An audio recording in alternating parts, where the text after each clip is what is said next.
Welcome to One Rake at a Time. I'm your host, Art Jones, and we're being sponsored today by the Kings Bay Rotary. And I'm very proud to say that I have a very exciting guest this show with us, Steve Lamb. Thanks, Art. I appreciate the invite. Welcome, Steve. Very exciting to have you on the show. I wanted to ask you, since you live on Kings Bay, when is the first time you ever saw Kings Bay? I saw Kings Bay back in the early 70s, 1974, 1975, when I was finishing college in Tampa. Mm-hmm. Great. And what kind of condition was the water in there? Can you tell me what the water looked like back then? I could best describe it as pristine. Yeah. Clear water, 10, 12, 15 feet deep with a white sand bottom and a lot of real pretty eelgrass. And were you, as a kid, swimming in there and just loving it? Water skiing, swimming, floating. I mean, it was just absolutely gorgeous. And the water was, the clear water just seemed so fresh at the time. Yeah, so you kind of grew up on Kings Bay, or? Well, I mean, I moved to Crystal River in November of '83, so I've been here half of my adult life. Great, great. And you're pretty much living on the water, huh? Yes, I've never lived off the water here. Always been blessed to live on the water. Excellent. Yeah, so you've seen the changes that have happened in Kings Bay. When did you first notice the water changing, or was it even noticeable, or did it just kind of sneak up on us? The first big change, Art, in the bay was the hydrilla growth in the late 80s and the early 90s. It really changed our bay at one point. It took harvesters to open up enough of a waterway for boats to get by.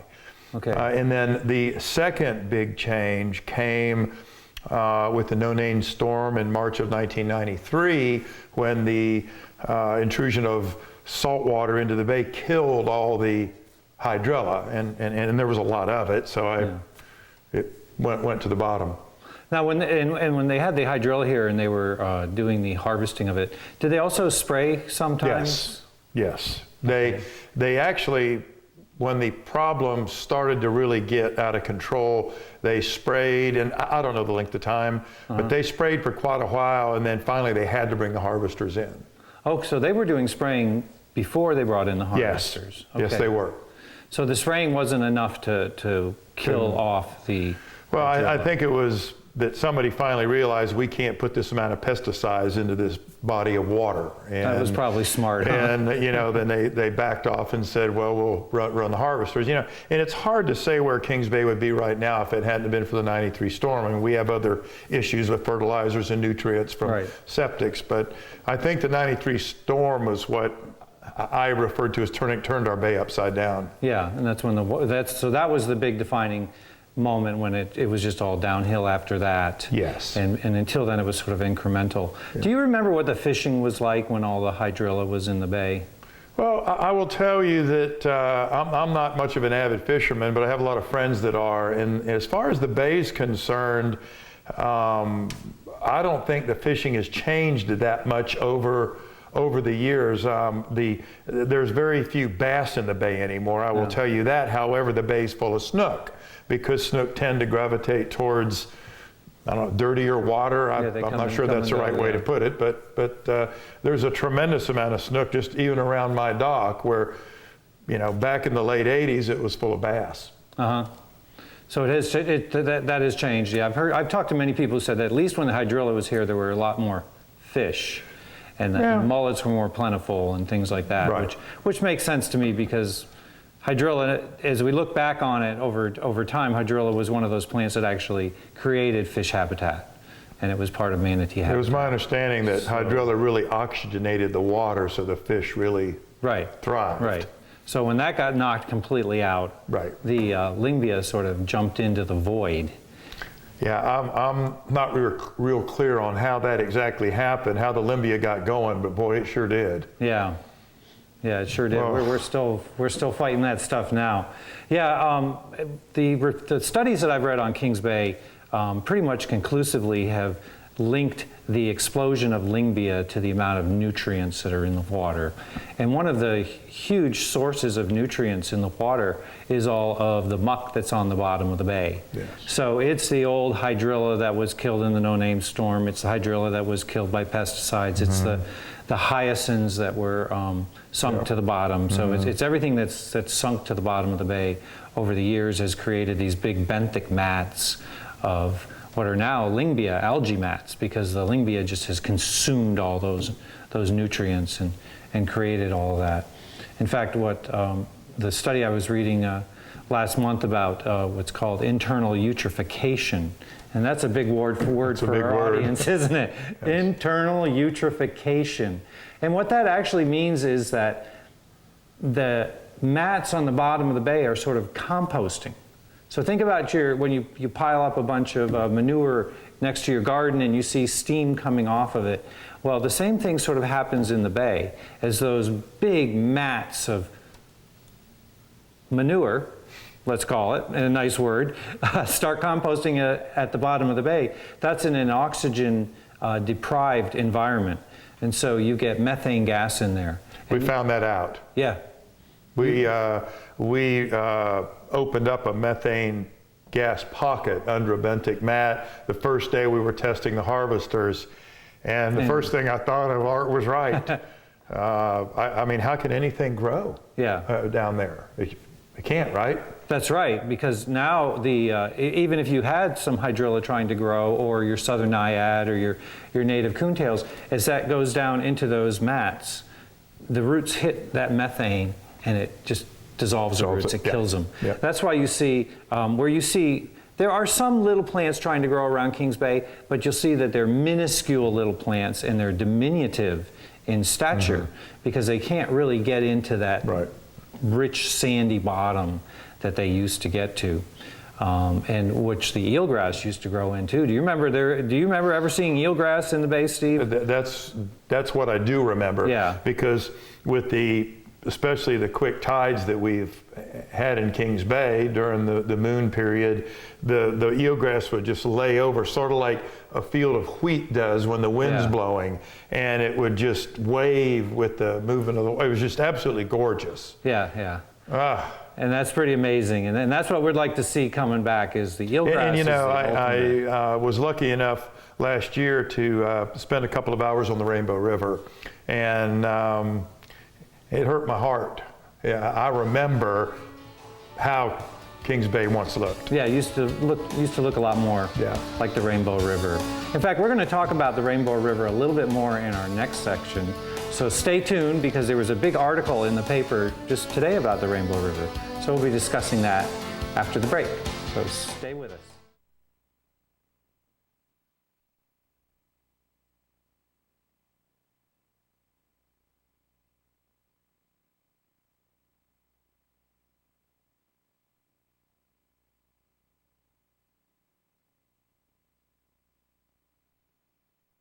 Yeah.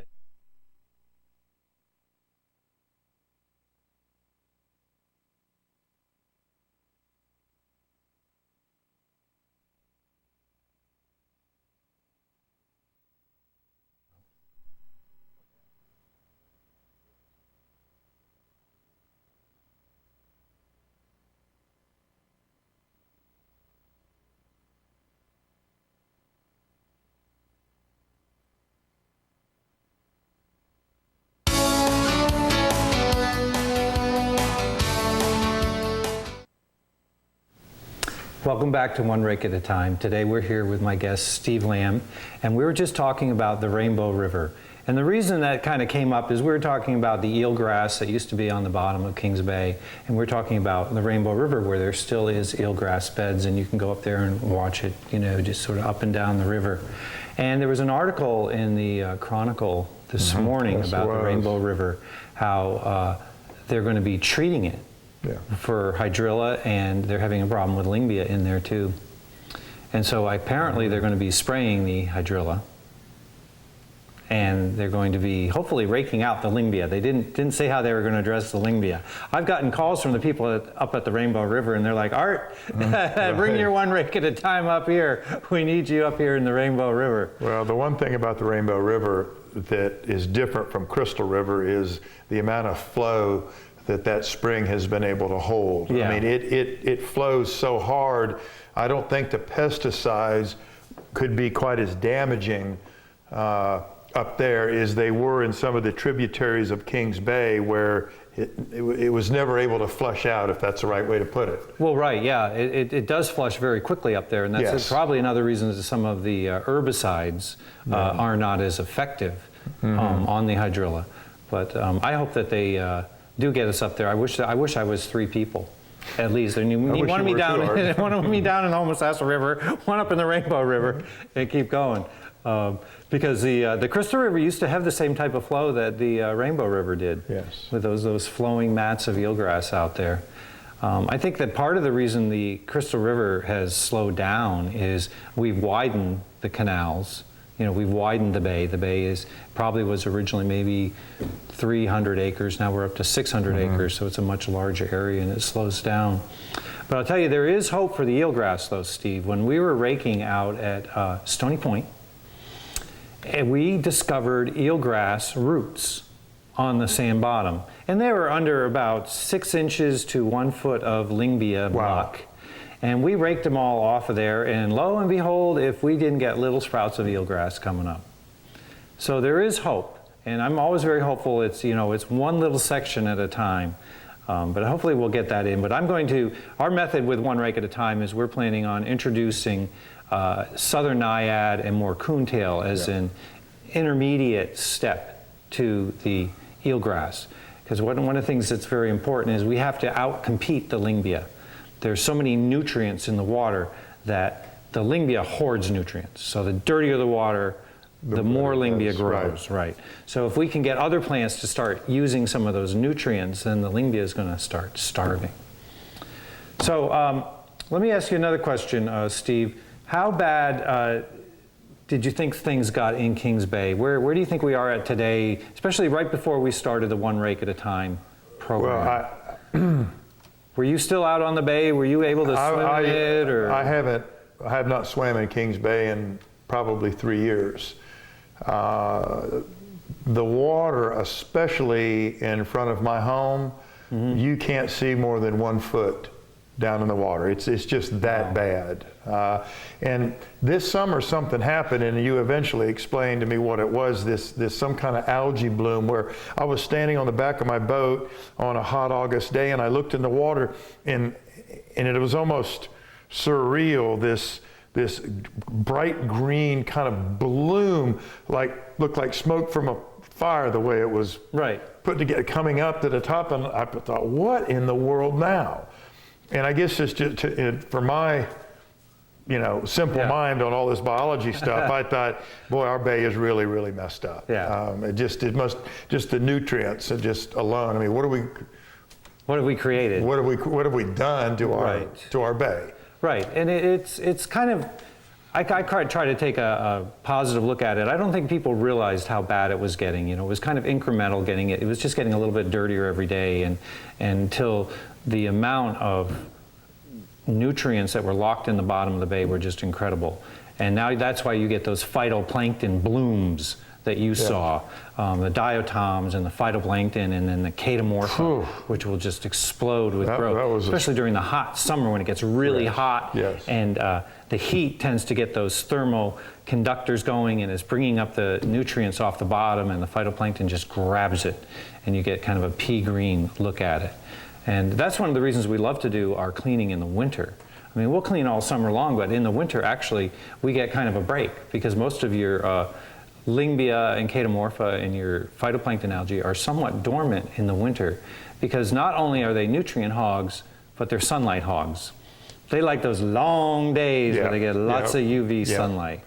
Art, one of the things that is continues to be a concern of mine as it relates to Kings Bay is the flow level of the springs.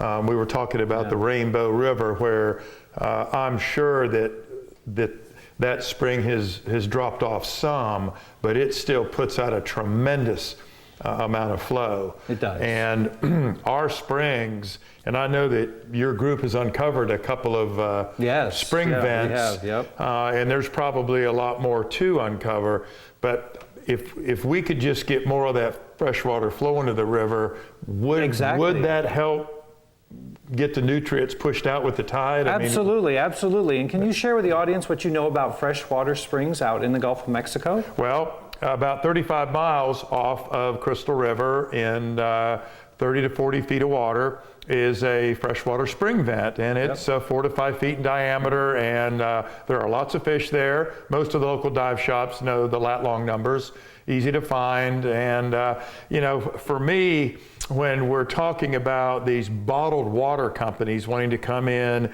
and put in wells, or I remember the one that was going to pump out of Three Sister Springs. I know, God amazing. forbid. Yeah. That, you know, I know that that's a long way offshore, but they run pipelines all the time. If the water's dumping into the Gulf of Mexico anyhow, why not run a pipeline out there and try to pipe some of that fresh water in for, you know, human consumption instead of drilling more wells? But, you know, that may sound like a crazy idea, but just there are more spring vents in the Gulf than just that one. There are lots of spring vents in the Gulf. There are, and it's sad when you think about that.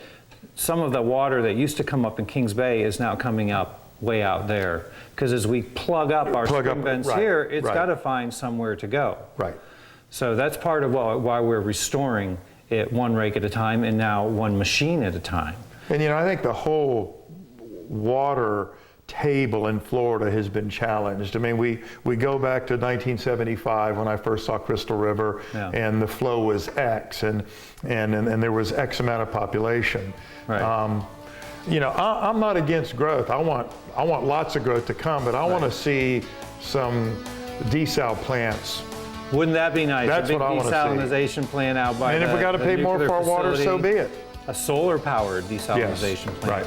I mean, why don't we go for something new technology, renewable sources? Right. Well, yes. Well, thanks for stay with us. We'll be right back, and we're going to be talking about Three Sisters next in our next episode.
Welcome back to One Rake at a Time.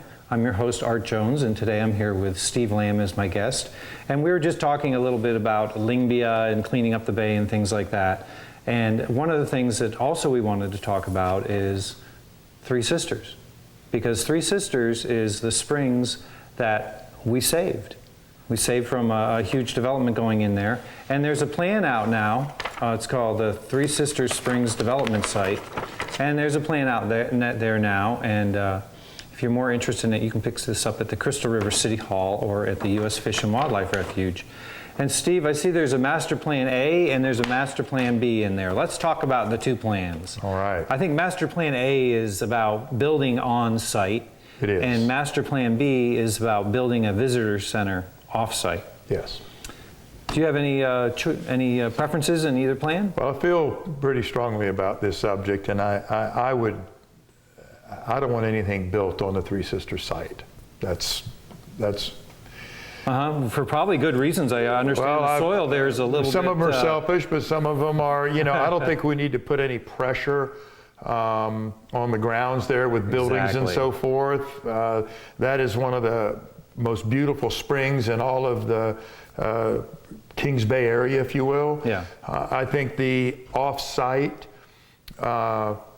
plan works well for a lot of reasons. You know, it certainly works well down at the Homosassa attraction. Doesn't it? They have a presence on 19. You can ride a a shuttle back there, or you can ride a boat back there. You know, we could have a similar setup as far as the vehicle shuttles go. Keep all the cars parked over there, and it just seems to me that we could preserve the Three Sisters area much better in the long run without a bunch of buildings and especially parking on it, which then you've got runoff issues and et cetera, et cetera. Well, exactly, because as parking and buildings, it tends to compact the soil, and we know how fragile our spring shed is, and sometimes you can alter a fracture line, and you might close off the springs.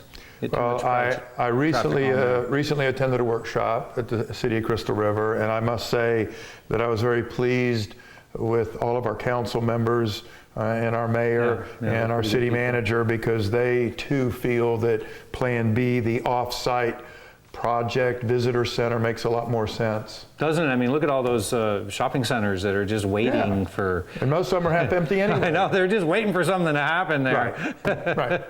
And what a great thing to have a visitor center there. And yeah, we could figure out a little tram car or trolley cars or something and bring them over to the springs and make a day of it. I would love to see an aquarium somewhere in town. I've talked about that out at the Crystal River Mall. I mean, they have that big Sears store that closed down. What a great place for like a Crystal River. Unfortunately, there's a lot of opportunities like that in the area right now, and one of the reasons why we need to get the bay cleaned up. Right, because tourism is a wonderful industry, isn't it? It's one great. of the best I can think of. Yeah, we know that's here to stay as long as we don't lose the bay. Yeah, Art, I worry though, in talking to the local dive shop owners, you know, how many people really come back? I mean, you come in, they get to swim with the manatees, but even, we were lucky enough to have Herschel Vineyard with us, the secretary of the DEP, and he brought his kids here years ago when the bay was clean. And he said, boy, would I love to be able to bring my kids back. And I said, well, when were you here last? Well, back when the bay was clean. Well, to my point, there's a lot of people that visit one time and go, you know what, that's, you know, it was nice, we got to see a manatee, but I see no reason to go back. If we had that pristine bay like it was in the 70s, they're going to come back. Right, exactly. I couldn't agree with you more, Steve. And we've, the manatee tour guides love what we're doing. They've said to me many times, they're like, Art, you're cleaning our living room. Yeah, absolutely. And now when they get out of the boat over there at Hunter Springs in front of Jurassic Park or House Springs, where we've gotten that Lingby out of there, they're stepping onto white sand again. So I am 100% with you. I think we really need to make sure that the bay is clean. I love the quote from one of the owners at the plantation. He says, Art, he says, people don't come to stay at the plantation because we have nice rooms. They don't. They don't come here because we have a nice hotel. They come here for the water. They come here for Kings Bay, they want to see the water. They've heard about it. They want to see it. And you know, they go to Three Sisters, and usually they're not disappointed. So well, you know, the more we get it, all to look like Three Sisters. We have a saying in our industry, and that is that people buy with their eyes. And right now, Kings Bay is not a place when you put your eyes on it that you want to buy. Well, unless you're lucky enough to get right near Three Sisters. In fact, there's Three Sisters on the video there, and we cleaned that out this fall. And we went in there, we detailed that thing. We worked on that thing for 3 weeks. And still, I'm getting compliments. They're like, Art, you did a good job in there. Absolutely. It's absolutely beautiful. There are some compelling stories, Art. I've got to hand it to you. You've been able to make a big difference in a lot of areas in Crystal River. And of course, it's one rake at a time program is what's got the momentum going. Good for you. You're the man. You're our hero. And we've got a long way to go. But I know that you and I both feel the same, that we can get this bay cleaned up. Yeah, we sure can. We sure can. And the beautiful thing is that more and more people are stepping up. Yes. As I started this program, it was back in 2011, you know, it was just, there were 6 of us that first cleanup day, and it just grew and grew and grew. And the last cleanup, I had 113 people there. Absolutely. Isn't that amazing? And now we have our mechanical harvester helping us. Yes. You know that we just crossed the threshold of over 900 tons removed from Kings Bay. So that's 900 tons of Lingby. There's our harvester right there working. Yeah, there it is. And that, oh, my back feels better already. Yeah, doesn't it? That is such a beautiful machine. It just gets down there and look at that. That is nothing but pure rotten Lingby. Sure. And it's just hard to believe that's in the bottom of our bay. It's really kind of sad that it's there, but it just built up over the years. I don't think people realized how bad it was getting. But now that we're pulling it out, it's got to help. I mean, it's a no-brainer. You know, how could it possibly hurt removing it?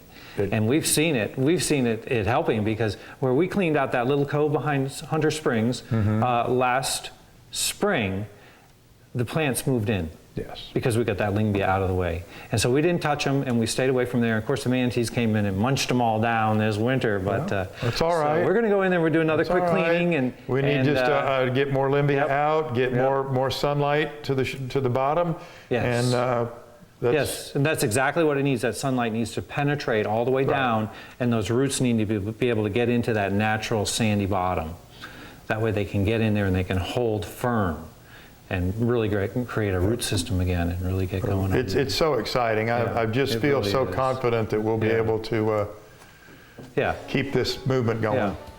Well, thanks for watching us today on One Rake at a Time. Absolutely. And the next show we have coming up will hopefully be out on the water again, and we're going to take you for a ride on our new deep water harvester that just got launched. It was about 2 weeks ago, I think.